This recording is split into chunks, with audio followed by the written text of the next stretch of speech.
அனைவருக்கும் வணக்கம்.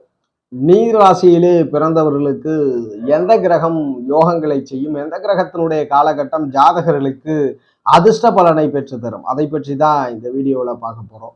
நீராசியை பொறுத்த வரைக்கும் 3 ராசிகள் வரையறுக்கப்படுகிறது. அதிலே சரத்தின் நீர் ராசியாக கடகம் வரையறுக்கப்படுகிறது, சிரத்தின் நீர் ராசியாக விருச்சகம் வரையறுக்கப்படுகிறது, உபயத்தின் நீர் ராசியாக மீனம் வரையறுக்கப்படுகிறது.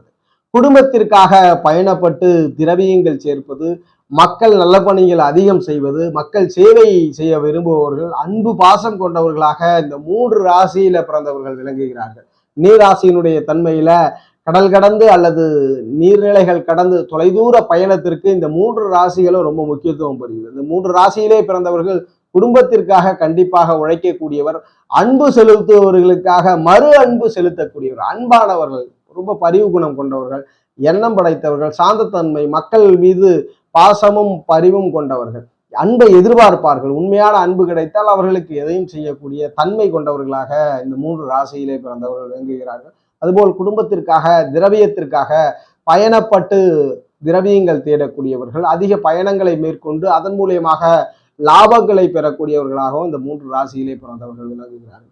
அன்பும் அன்பை நேசிக்கக்கூடிய, சமூகத்தை நேசிக்கக்கூடிய மக்களான இவர்கள். ஸோ இவர்களுக்கெல்லாம் இந்த 3 ராசி 3 லக்னத்தில் பிறந்தவர்களுக்கு எந்த கிரகம் அதிர்ஷ்ட பலனை செய்கிறது, அதை பற்றி தான் இந்த வீடியோவில் தெளிவாக பார்க்க போறோம். வீடியோ பதிவிற்கு முன்பு ஒரு மனிதருடைய வாழ்க்கை போல இன்னொரு மனிதருக்கு அமைய போறதில்லை, இதை ஜோதிடம் உறுதிப்படுத்துகிறது.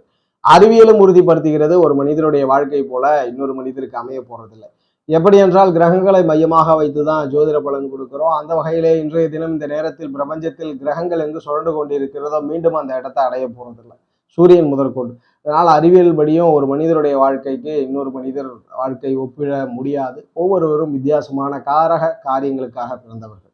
ஒரு மனிதன் யோக மகாதசையில பயணப்படும் பொழுது அவருக்கு வெற்றி மிக எளிதில் கிடைச்சிடும். பெருமிகமோ பெருமுயற்சியோ மேற்கொள்ளனா கூட சமூகத்துல பெயர் புகழ் அங்கீகாரம் கிடைத்துவிடும்.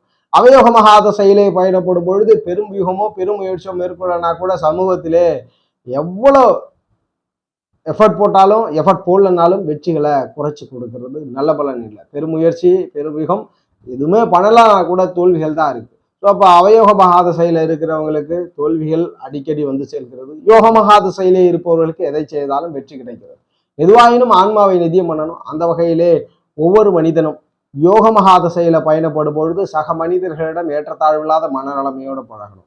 அவயோக மகாதசையிலே பயணப்படும் பொழுது அமைதி பொறுமையோடு செயல்படும் பொழுது ஆன்மாவை நிதியம் பண்ண முடியும். இப்பொழுது நீர் ராசியில யோகம் செய்யக்கூடிய கிரகங்கள், கடகத்தை பொறுத்த வரைக்கும் எந்தெந்த கிரகம்லாம் யோகம் செய்யும்? கடக லக்னத்துல பிறந்திருக்கிறீங்க, கடக ராசியிலே பிறந்திருக்கு, இந்த கிரகத்தோட தசாபுத்தி ஆரம்பிக்குது, கவலையே வேண்டாம். உங்களுக்கு யோகத்தை செய்யக்கூடிய யோகாதிபதியாக யார் விளங்குகிறார்? கடகத்திற்கு முதன்மையான யோகம் அப்படின்ற அந்தஸ்தை கொடுக்கக்கூடியவர் செவ்வாய் பகவானாக விளங்குகிறார்.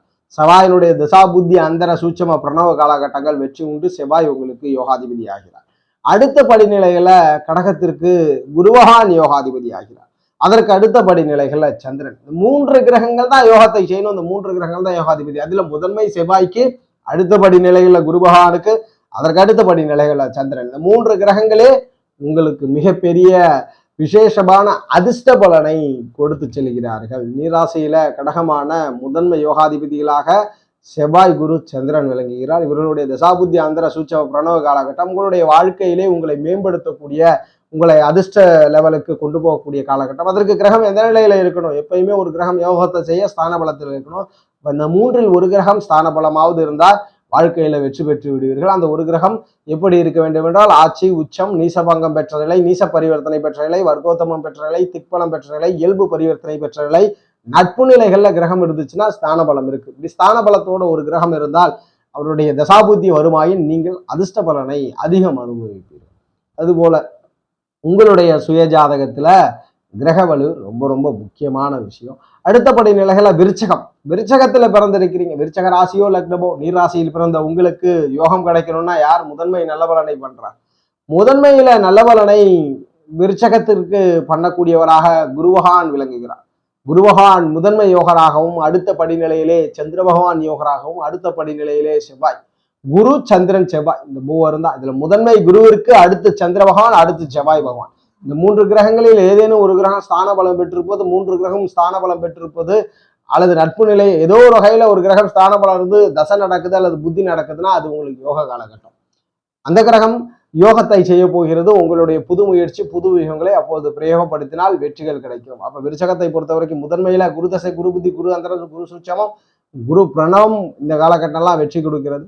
அடுத்தபடி நிலையில சந்திர தசை சந்திர புத்தி சந்திராந்திரம் சந்திர சுட்சமம் சந்திர பிரணவ காலகட்டங்கள் வெற்றி கொடுக்கிறது. அதற்கு அடுத்தபடி நிலையில எந்த தசை நடந்தாலும் செவ்வா புத்தி செவ்வாந்திரம் செவ்வா சுட்சமம் செவ்வா பிரணவம் போன்ற காலகட்டங்கள்லாம் வெற்றியை கொடுக்க கடமைப்பற்றவையாக உங்களுக்கு விளங்குகிறது. இந்த கிரகங்கள் தான், இந்த 3 கிரகம் தான் வெற்றியை தரப்போகிறது. மீனத்துல பிறந்திருக்கிறீங்க, மீனராசி மீன லக்னம், உபய நீர் ராசியான உங்களுக்கு யார் வெற்றி கொடுக்கிறார்? எந்த கிரகம் முதன்மை வெற்றியை கொடுக்கிறது? முதன்மையான வெற்றியை கொடுக்கக்கூடிய கிரகம் சந்திரன். முதன்மை வெற்றியை கொடுக்கக்கூடிய சந்திரன், அடுத்த படிநிலையில செவ்வாய், 3ஆம் படிநிலையில குரு பகவான். முதல்ல சந்திரன் யோகாதிபதியாகி அடுத்தபடியாக செவ்வாய் யோகாதிபதியாகிறார். அதற்கு அடுத்தபடி நிலைகள்ல ஜாதகங்களிலே குரு பகவான் யோகாதிபதி ஆகிறார். இந்த 3 கிரகங்களில் ஏதேனும் ஒரு கிரகம் ஸ்தான பலம் பெற்றிருந்தாலும் சரி, 3 கிரகம் ஸ்தான பலம் பெற்றிருந்தாலும் சரி, தசையோ புத்தியோ நடந்தால் உங்களுக்கு அதிர்ஷ்ட காலகட்டம். நீங்கள் புது முயற்சியை பிரயோகப்படுத்துவீங்க. உங்களுடைய வாழ்க்கையில உங்களுக்கு ஒரு டேர்னிங் பாயிண்ட், ஒரு நல்ல ஒரு லோ கிரேட்ல பயணப்படுறீங்க அல்லது அப்போர்ட்ஸ்ல பயணப்படுறீங்க. இந்த காலகட்டம்லாம் நடந்துன்னா மேலும் உங்களை உயர்நிலைக்கு கொண்டு செல்லக்கூடிய காலங்களாக விளங்கும். அப்ப நீர் ராசிக்கு முதன்மையா யோகத்தை செய்யணும்னா அந்த 3 கிரகங்கள் தான், குரு சந்திரன் செவ்வாய். இந்த மூவரும் தான் நீர்ராசிக்கு யோகாதிபதிகள். இவரில் ஏதே ஒருவர் ஸ்தான பலம் பெற்று தசாபுத்தி நடக்குமாயின் உங்களுக்கு மிகப்பெரிய விசேஷ அதிர்ஷ்ட காலகட்டமாக அமைந்து விடுகிறது. ஜோதிட ரீதியான தகவல் அல்லது உங்களுடைய சுய ஜாதகம் சார்ந்த சந்தேகங்களுக்கு ஸ்கிரீன்ல தெரிகிற நம்பரை தொடர்பு கொள்ளுங்க. வாழ்க வளமுடன். நன்றி.